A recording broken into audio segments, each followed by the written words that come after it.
Mac 2025 bersamaan dengan 28 Ramadan telah berlangsungnya Majlis Baca Yasin dan Ceramah Amal Syawal.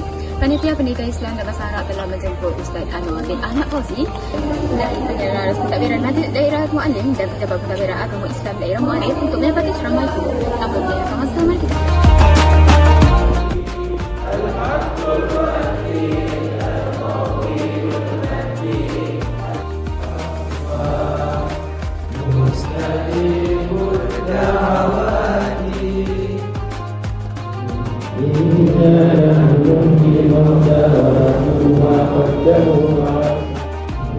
المخلص لكل مجد يا ذكي بحال العلوم يا من خزائنه بين الكف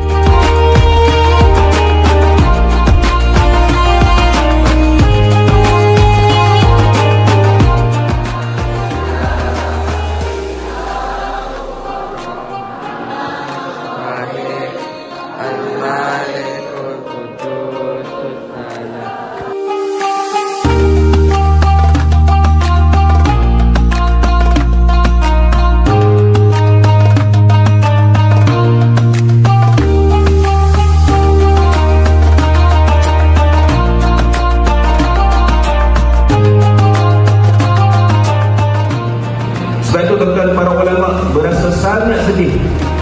Ada sebahagian umat Nabi SAW yang sedih bila masuk 10 malam terakhir.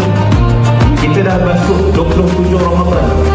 Sebab itu kita lihat ramai pada malam tadi yang datang ke masjid untuk beriktikaf. Di mana kedudukan adik-adik?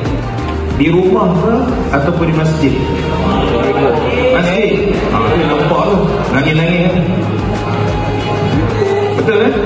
Tapi ini pun berapa kan? Betul lah.